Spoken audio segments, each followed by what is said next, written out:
Սկսենք։ Բարև ձեզ, հարգելի հայրենակիցներ, այսօր ուզում եմ ձեզ ներկայացնել Սամվել Կարապետյանի տնտեսական 5 քայլերից երրորդը, տեղերի գների հետ կապված քայլերը մեր եւ նաեւ կպատասխանեմ ամենաշատ լայքերը ստացած հարցերին։ Սպասենք մի քանի րոպե մինչեւ մեր հայրենակիցները միանան եւ դրա ընթացքում կարողանանք արդեն պատասխանել բոլոր հարցերին։ Հիշեցնեմ, որ Սամվել Կարապետյանը տնտեսական 5 քայլ է առաջարկում Հայաստանը վերափոխելու համար եւ այդ 5 քայլերի մեջ առաջին քայլը 300,000 աշխատատեղն է, երկրորդ քայլը 0% հարկ փոքր բիզնեսի համար, երրորդ քայլը 20% ավելի էժան դեղորայք մեր հայրենակիցների համար։ Մենք ունենք նաեւ 4-րդ քայլ գյուղերի համար մթերման կայանների ստեղծում, մթերման հարցի լուծում եւ 5-րդ քայլը դա էժան բնակարաններն են։ 4-րդ եւ 5-րդ քայլերի մասին մենք հետագայում կներկայացնենք, իսկ այսօր ուզում ենք ներկայացնենք 3-րդ քայլը Սամվել Կարապետյան։ Ինչու իմ Facebook page-ով հանդես չեմ գալիս, որովհետեւ Facebook-իս page-ը անվտանգությունից ելնելով Facebook-ը մետան օգնել է բան է արել, փակել է ժամանակավոր իմ անվտանգությունից ելնելու, edge-ի անվտանգությունից չի ջարդվել, ոչ մի բան չի արվել, ուղղակի մետան սահմանափակում է մտցրել, որպեսզի ավելի անվտանգ լինի, փորձ է արվել մտնեն, բայց մենք ունենք երկակի անվտանգության համակարգ edge-իս վրա, այդ իսկ պատճառով փորձը անհաջող է եղել։ Դա է պատճառը, որ մենք այսօր իրար հետ շփվում ենք ուժեղ Հայաստանի խմբով։ Երևի սկսեմ արդեն մեր հայրենակիցները ընթացքում տեսնում եմ արդեն միացել են շատերը։ Ուրեմն, ինչ է իր մեջ ներառում դեղերի գների նվազումը 20%։ Ինչու ենք մենք ընտրել այս ճանապարհը։ Բոլոր հարցումների, բոլոր ուսումնասիրությունների արդյունքում մենք հասկացանք, որ մեր հայրենակիցների մոտ հիմնական խնդիրներից մեկը, որ նրանց մոտ ծագում է, հիմնականում մեր հայրենակիցների հիշեցնեմ, ամեն 5 հայաստանցուց մեկը աղքատ է։ Աղքատ ասելով մենք նկատի ունենք, որ խնդիր ունի սնունդ գնելու։ Եվ այս մարդկանց մեր հայրենակիցների գրեթե 20%-ից երբեմն նաև ամեն 4-րդ հայրենակցի որոշ շրջաններում դեպքում մենք ունենում ենք մի խնդիր, մեր հայրենակիցները ունենում են մի խնդիր։ Միջին տարեքի հայաստանցիները ստիպված են որոշում կայացնել, ընտրում են, գնում են դեղ իրենց առողջության համար, թե սնունդ, հագուստ իրենց ընտանիքի, իրենց երեխաների համար։ Եվ դեղորայքը այն մասն է, որը ավելի կարևոր է մարդկանց համար, քան երբեմն որոշ ուրիշ առաջնահերթություններ։ Այդ իսկ պատճառով մենք երբեմն ասում ենք դեղ, թե հաց։ Ինչքան էժանանա դեղերը Հայաստանում, այդքան հնարավորություն կունենանք գնիչեցում կլինի, այդքան հնարավորություն կունենանք մենք ապահովել մեր հայրենակիցների համար այդ միջոցների ավելի ճիշտ ծախսում։ Շատ մարդիկ, ովքեր ունեն աշխատավարձեր, ցածր աշխատավարձեր, ասում են, որ իրենց աշխատավարձի մինչև 20%-ը տալիս են դեղերին։ Ինչու մենք սկսեցինք աշխատել սրա վրա, որովհետև տեսանք մեծ տարբերություն։ Տարբերությունը Վրաստանի, Ռուսաստանի, եվրոպական երկրների եւ Հայաստանի գների մեջ է։ Ինչն է տարբերությունը Հայաստանում գները գրեթե օրինակ 3000, 4000 դրամ եւ ավել դեղերի մեջ գրեթե 2 անգամ ավելի թանկ են, քան Վրաստանում, Եվրոպական միության շատ երկրներում, անգամ Ռուսաստանում։ Սա մի տարօրինակություն էր, որը մեզ ստիպեց աշխատել այս ուղղությամբ ու հասկանալ որն է խնդիրը։ Իսկ գիտեք որն է խնդիրը։ Մի քանի տարօրինակ խնդիր ունենք մենք մեր համակարգում դեղերի։ Առաջին խնդիրը որ կա, դա նաև որ Հայաստանում գրանցված է ընդամենը 3800 դեղ։ Մինչդեռ Վրաստանում այդ դեղերի քանակը 8000 է։ Դուք պատկերացնում եք մեր երկրի չափ երկիր է Վրաստանը, բայց 8000 դեղ ունի գրանցած, իսկ Հայաստանը 3700-3800։ Դեղերի գրանցումը բավականին Հայաստանում դժվար process է, արհեստական դեղերի գրանցումը դժվարացվում է, որպեսզի քիչ ընկերություններ գան Հայաստան գրանցեն։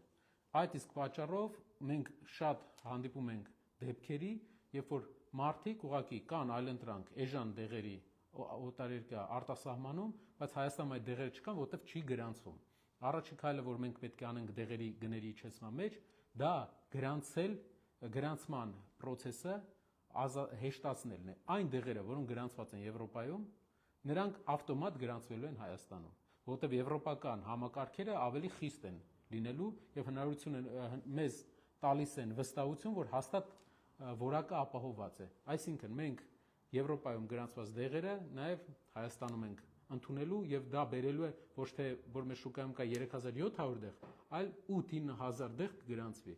Իսկ դա կբերի արդեն գների իջեցման, որովհետեւ դեղերը տարբեր տեսակներ, նույն դեղի տարբեր անվանումներ, կոչվում են ջեներիկներ, ավելի էժան են լինում։ Երկրորդ բանը, որ ուսումնասիրեցինք դեղերի գների հետ կապված, ինչու է Հայաստանում դեղերը այսքան թանկ, որովհետև քանի որ փոքր երկիր է, Հայաստանում գնում են փոքր ընկերությունների միջնորդներից, այսինքն գործարաններից չի գնում Հայաստանը, այլ միջնորդներից է գնում։ Ինչ ենք մենք առաջարկում, որ մեր երկիրը գնա եւ պայմանավորվի մեծ արտադրողների հետ ամբողջ երկրի քանակի համար, ամբողջ երկրի պահանջարկի համար։ Դա կբերի նրան, որ գները շեշտակի կիչնեն, այսինքն միջնորդները դուրս կգան։ Հուսով եմ շատ արագ չեմ ներկայացնում, եթե տեսնում եք արագ եմ ներկայացնում, խնդրում եմ ինձ ուղեք, ասեք դանդաղ կամ բարձր կամ ցածր։ Պատմություն հայոց ձեր գրածը տեսնում եմ, այո։ Ամերիկայի Միացյալ Նահանգներում գրանցված դեղերը նույնպես մենք կնայենք տարբերակներ, թե ինչպես Ամերիկա, եվրոպական երկրներ գրանցված դեղերը նույնպես մենք կնայենք տարբերակներ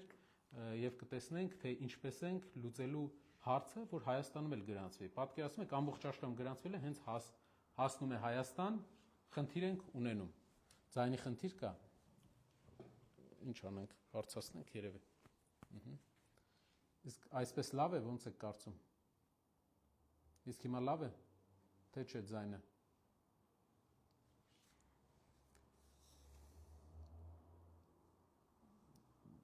Okay, շարունակենք։ Մի քանի հարցեր, որ մեր հայրենակիցները տալիս են մեզ դեղերի հետ կապված ու ամենաշատ լայքեր հավաքած հարցերն եմ։ Ես ուզում տալ եւ փորձել պատասխանել ձեզ։ Մի քիչ բարձր կխոսեմ, որ հեշտ լսվի։ Ուրեմն, առաջինը, Վահե Աղաջանյան օգտատերը հարցրել է. Նարեկ ջան, միայն 20%-ով էժան դեղերը խնդիրը չի, միայն այդ էժանությունը։ Մասնավորապես, ծանր հիվանդությունների ժամանակ օգտագործվող դեղորայքը դեղատներում ընդհանրապես չկա։ Դրանք անհայտ ճանապարհով գալիս են Հայաստան ու մարդիկ դրանք գնում են սև շուկայից մի քանի անգամ ավելի բարձր գներով, քան նույն Վրաստանում կամ Ռուսաստանում։ Պարոն Աղաջանյանը ուզում է ասել, որ Հայաստանում շատ դեղեր կան, որոնք գրանցված չեն եւ այդ իսկ պատճառով մարդիկ այլ երկրներից չգրանցված դեղեր են բերում ոչ լավ պայմաններում պահված, որը առողջությանը նոր մարտահրավերներ է տալիս։ Մեր առաջարկը հենց դրանում է, որ ազատականացնենք, Հայաստանում թույլ տանք 3800 գրանցված դեղերի տեղը գրանցվի 8000 դեղ Եվրոպական միությունից, Ամերիկայի Միացյալ Նահանգներից, որոնք որ արդեն անցել են բոլոր ստուգումները այդ երկրներում։ Եվ այդ հարցը կլուծի պարոն Աղաջանյանի ասած այս խնդիրը, որը վերաբերվում է դեղերի, նաև քիչ ճարվող դեղերի գտնելուն։ Կարծում եմ բավարարեց պատասխանեցի այդ հարցին, այսինքն հազվադեպ հանդիպող հիվանդությունների համար, եթե Եվրոպայում գրանցված է, Ամերիկայում գրանցված է, Հայաստանում ավտոմատ գրանցված կլինի եւ դեղատները հնարավորություն կտան, նաև ինտերնետ դեղատները ձեզ գնել։ Մյուս հարցը վերաբերվում է Նարեկ ջան, դեղերի գները իհարկե անհրաժեշտ է կարգավորել պետական մակարդակով։ Առաջին անհրաժեշտության դեղերի վրա պետք է լինի պետական մինիմալ գին, ինչին կարելի է հասնել միայն տեղական արտադրություն ունենալով, ճիշտ է։ Հարց. կատարել եք արդյոք հաշվարկներ եւ ուսումնասիրություններ, ինչ դեղեր եւ բժշկական պարագաներ կարելի է Հայաստանում արտադրել։ Տեղական արտադրություն ունենալը պետական անվտանգության հարց է, ճիշտ եք։ Ինչպես գիտեք, մեր տնտեսական ծրագրում մենք նաեւ ունենք առաջի կետը, դա 300,000 նոր աշխատատեղ է, ինչը իր մեջ ներառում երկրում ներմուծումները, մեր երկրի ներմուծումները 4 միլիարդ դոլարով ավելի շատ են, քան արտանումները, այսինքն մենք մեր երկիր 4 միլիարդ դոլարով ավելի շատ ապրանք ենք բերում, քան արտանում ենք։ Դա բերում է նրան, որ մեր երկրում ամեն տարի երկիրը աղքատանում է եւ այդ աղքատության հարցը մենք լուծում ենք ավելի շատ փող ուղարկելով, պետական պարտք ավելացնելով եւ Սփյուռքից ուղարկած փողերի հաշվին։ Մեր առաջարկը միշտ եղել է 300,000 աշխատատեղի ծրագրում դա առաջնային տեղ է, տեղական արտադրություններ հիմնել այն ապրանքները, որը մենք ներմուծում ենք, տեղայնացնել։ Դա կբերի նրան, որ մեր Հայաստանում կստեղծվեն բոլոր մեծ պանջարկ ունեցող ապրանքների, ոչ հումքային իհարկե, նավթ չունենք, որ նավթի վերամշակում կարող ենք անել, ոսկու վերամշակում կարող ենք անել, չնայած ոսկի ունենք, նույն էլ դեղերի հետ կապված այն դեղերը, դեղամիջոցները, որոնք մեծ պահանջարկ ունեն Հայաստանում, կստեղծվի դրանց արտադրությունները։ Եվ մի քանի օրինակ բերեմ։ Մենք ուսումնասիրել ենք, որ Հայաստանում արտադրվող դեղերի որոշ տեսակներ, վիտամինների որոշ տեսակներ, երբ որ հայկական արտադրության են, ամենաուշն են թանկանում։ Ընդհանրապես, ինչը Հայաստանում արտադրվում է, հայկական ապրանքները, ավելի ուշ է թանկանում, քան ներմուծվողը։ Եվ գները ավելի կայուն են։ Վիտամինների առումով այդպիսի ուսումնասիրություն կար, որ այն վիտամինները, որոնք 300 դրամով էին առաջ օրինակ վաճառվում, հենց հայկական արտադրությունը փակվեց կամ սկսեց արտանել, դարձավ 600 դրամ։ Տեղայնացումը, արտադրությունները հարցը մեր լուծելու են։ Այսինքն խնդիրը լուծելու են Հայաստանում գների։ Մենք ունենք 3 ճանապարհ։ Մեկը ազատականացնել դեղերի շուկան, երկրորդը պետությունը մեծ գնում անի այն դեղերի, որը տեղում չի արտադրում, եւ ոչ թե գնում անի, այլ շրջանակային գին ունենա, որով բոլոր դեղատները կարող են գնալ եւ օտարերկրյա գործարաններից գնել։ Իսկ երրորդը դա արդեն տեղայնացնելն է, տեղական արտադրություններ ստեղծելը, որը մի քանի հարց է լուծում։ Առաջնայինը լուծում է աշխատատեղերի հարցը, երկրորդը լուծում է դեղերի գների հարցը, երրորդը լուծում է ներմուծման տեղը, տեղական արտադրանքի եւ արտահանման հարցը։ Սա շատ կարևոր է եւ տնտեսական ընդհանուր երկրի մոդելը մենք պետք է փոխենք։ Մենք պետք է դառնանք երկիր, որը արտադրում է, որը արտահանում է։ Սա մեր հավատամքն է։ Ճիշտ է, Գարեգինը գրել է, որ Պարսկաստանում գները մատչելի են։ Գարեգին ջան, կա այդպիսի հարց, ուղղակի մի հատ հարց ունենք մենք։ Պարսկականի հետ կապված մենք GMP սերտիֆիկատի խնդիր կա հայկական Հայաստան բերելու եւ այդ սերտիֆիկատներին հասնելու համար մենք պետք է պարսկական դեղերը անցնի ամեն դեպքում այդ ստուգումը, նրանք էժան են, բայց նրանք ստուգման կարիք ունեն։ Նույնը չեմ կարող ասել եվրոպական, ամերիկյան շուկաների համար, որտեղ համատարած GMP սերտիֆիկատը կա։ Այն պարսկական դեղերը, որ եվրոպական, ամերիկյան, հայկական, նո պարզա ամերիկյան, էսպայն մի քիչ երևի այդքան հնարավոր չի, եվրոպական կամ հայկական շուկայում գրանցում անցնեն, մենք հնարավորություն կտանք վաճառք իրականացնել, բայց պետք է հիշենք, որ առողջությունը ամենակարևոր բանն է մեր ազգաբնակչության եւ մենք պետք է շատ զգույշ լինենք թույլտվություններ տալու ժամանակ։ Տանք միայն այն դեպքում, երբ որ դա վստահ ապացուցված որակյալ դեղամիջոցներ են։ Մյուս հարցը։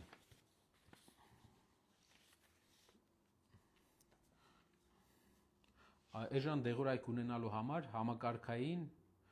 այդ թվում առողջապահական հիմնարար փոփոխություններ են պետք։ Այդ մասով ինչ քայլեր եք նախատեսում ձեռնարկել։ Դեղերի ընդհանուր առողջապահական ռեֆորմը առանձին մենք տեսնում ենք, որ ապահովագրությունը պետք է շարունակվի, ապահովագրությունը պետք է լավարկվի։ Ինչու է ապահովագրությունը կարևոր Հայաստանի համար։ Որովհետև գյուղերում, համայնքներում մարդիկ տարիներով չեն գնում բժշկի նրա համար, որ չեն կանխատեսում, չգիտեն թե ինչ ծախսի տակ են ընկնելու։ Ապահովագրությունը լուծում է այդ հարցը, մարդը չի մտածում, որ ծախս է լինելու իր համար, իսկ դուք գիտեք, մեր ազգին հատուկ չէ հիվանդանոց գնալ, մանավանդ տղամարդկանց։ Ու դա բերում է նրան, որ տղամարդկանց մահացության տարիքը ավելի ցածր է, շատ ավելի, քան կանանց։ Մենք պետք է ապահովագրության հարցը լուծենք, որ ֆինանսական առողջապահության ապահովագրության հարցը ավելի լայնացնենք, վերջնականապես բերենք նրան, որ երկրում լինի լավ աշխատող ապահովագրական համակարգ, էֆեկտիվ աշխատող բժիշկների իրավունքները չոտնահարող ապահովագրական համակարգ, որը կկարողանա հնարավորություն կտա նաև մեր հանրապետության յուրաքանչյուր քաղաքացուն ապահովել անվճար ապահովագրության։ Դա այն ծրագրերից է, որը մենք ոչ միայն կշարունակենք, այլ նաև կլավարկենք։ Մյուս հարցը դեղերի շուկայի հարցն է։ Այո, այստեղ կա ազատականացման խնդիր, այստեղ կա ավելի պրոակտիվ պետության մասնակցության խնդիր, որը մենք տեսնում ենք, որ պետք է պետությունը անի եւ այդ պրոակտիվությանը հասնենք նրանով, որ պետությունը մասնակցի երկրի համար էժան պայմանագրեր բերի դեղերի գնման։ Ինչու է Վրաստանը մեզանից 20, 30, 50 կիլոմետր հեռու Վրաստանը ավելի էժան, որովհետև այնտեղ պետությունը ակտիվ քաղաքականություն է վարել, այնտեղ 3 հարց է կարողացել լուծել։ Նախ տեղական որոշ արտադրանք ունեն, չնայած ոչ շատ, ես վստահ եմ Հայաստան ավելի շատ կլինի։ Երկրորդ, կարողացել են ուղենշված գին դնել, որ դրանից ավել իրավունք չունենան վաճառեն մասսայական այն դեղերը, որ շատ կարևոր են, քրոնիկ դեղերը։ Եվ նաև երկրում ազատականացրել են դեղերի գրանցումը։ Մյուս հարցերի հետ կապված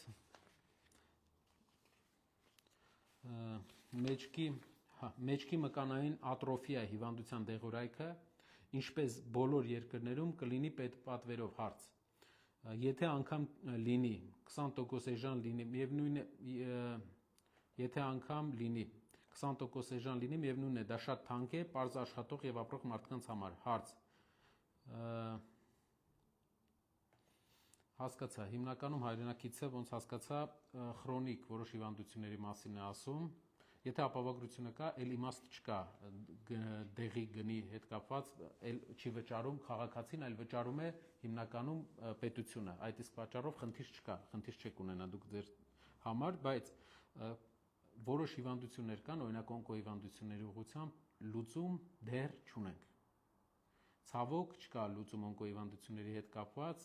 որի վրա պետք է աշխատենք։ Ինչու՞, որովհետև գիտեք, որ բյուջեները շատ են եւ առողջապահական բյուջեների կառավարելիության հարց է առաջանալու։ Իմ կարծիքով առաջի քայլերը մենք պետք է կարողանանք մյուս բոլոր հիվանդությունների հարցը լուծենք, երբ որ գա այնպիսի գեր, թանկ, բուժում պահանջող հիվանդությունների հարցը, պետությունը հնարավոր է ունենա մասնակցություն, որպեսզի գինը էժան լինի, ազատականացնի շուկան, բայց ամբողջական ապահովագրությունը կարճաժամկետ, ճիշտը որ ասեմ, մենք չենք տեսնում ինչի համար, որովհետև դա կխանգարի մյուս ապահովագրության համար։ Բայց բոլոր մյուս հիվանդությունների ուղղությամբ մենք ունենալու ենք բոլոր հիմնական հիվանդությունների ուղղությամբ մենք ունենալու ենք շարունակելու ենք ապահովագրության ծրագիրը։ Եթե հարցեր ունեք, Նարեկ ջան, ամենակարևոր հարցերից կհաստատվի արդյոք պետական վերահսկողություն դեղատների գործունեության վրա եւ ինչպես է կանխելու կոռուպցիան դեղերի գնման ոլորտում։ Այսպես կարող եմ ասել, մեզ համար կարևոր է, թե ինչ գնով է քաղաքացին գնում դեղը։ Դա է վերջնական նպատակը։ Եթե մենք կարողանանք բերենք շուկայական լավ գնի, կարողանանք բերենք վրացական գների դեղերը, դա արդեն կլինի մեծ հաղթանակ մեզ համար եւ դա արդեն կլինի կոռուպցիոն բոլոր գործարքների, շահույթների նվազեցում կամ ինչ որ բաների այդպիսի դեպքերի քանակների նվազեցում, քանի որ եթե գինը ցածր է, այնտեղ չկա որևէ այլ քամիներ, հոսանքներ, դուք ինձ կհասկանաք։ Բայց որպեսզի պարզ լինի, մենք այս կառավարության մոտեցումը մի քիչ չենք կիսում որոշ հարցերում, օրինակ մենք տեսնում ենք, որ համակարգային բարեփոխումներ է բերում կոռուպցիայի դեմ հաղթանակին։ Այսինքն մենք պետք է լուծենք պետության առջև դրված խնդիրները այնպես, որ կարիք չլինի կոռուպցիոն գործարքների։ Ինչպես բացատրեմ, շատ ընկերություններ հարյուրավոր թույլատվություններ են ստանում պետությունից եւ պարզ է, որ եթե հարյուրավոր թույլատվությունները գործում են երկրում, այնտեղ կլինեն կոռուպցիոն տարբեր դրսևորումներ։ Որպեսզի կոռուպցիա չլինի երկրում, օրինակ ելի կբերեմ Վրաստանի օրինակը, նրանք լիցենզիաների 70-80%-ը համարյա չեղարկել են։ Եվ հայտնի է փաստ, որ օրինակ կար լիցենզիա Վրաստանում, հրդեհային 2 լիցենզիա կար, որից մեկը հանել էին, դրանից հետո հրդեհների թիվը քչացել էր երկրում։ Այսինքն լիցենզիաները, թույլտվությունները փաստ չի, որ ապահովում են որակ, մեր քաղաքականությունն է, որ թույլտվությունները լինեն մենակ այն ոլորտներում, որոնք առողջության ապահովության հետ կապված են մարդկանց։ Իսկ այն ոլորտներում, որոնք ուղղակի պետական համակարգի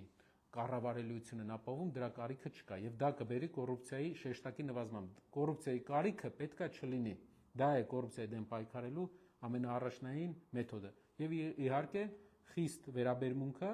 եւ իհարկե նաեւ մարդկանց ճիշտ մոտիվացիոն քաղաքականությունը, այսինքն ոչ թե ուղղակի պարգևատրումներով մարդկանց բոլորին, այսպես ասած, ուղղաթիռային պարգևատրումներ տալ, այլ խնդիր դնել, խնդիրը եթե լուծում է այդ ստորաբաժանումը թվերով, այդ իսկ դրանից հետո կունենա պետության կողմից դրական վերաբերմունք։ Շնորհակալ եմ շատ, կներեք, որ ձայնը մի քիչ լավը չէր, մյուս անգամ ուշադիր կլինենք, բայց հուսով եմ, որ պատասխանեցի դեղերի հետ կապված ձեր հարցերին։ Շնորհակալ եմ, հաջողություն։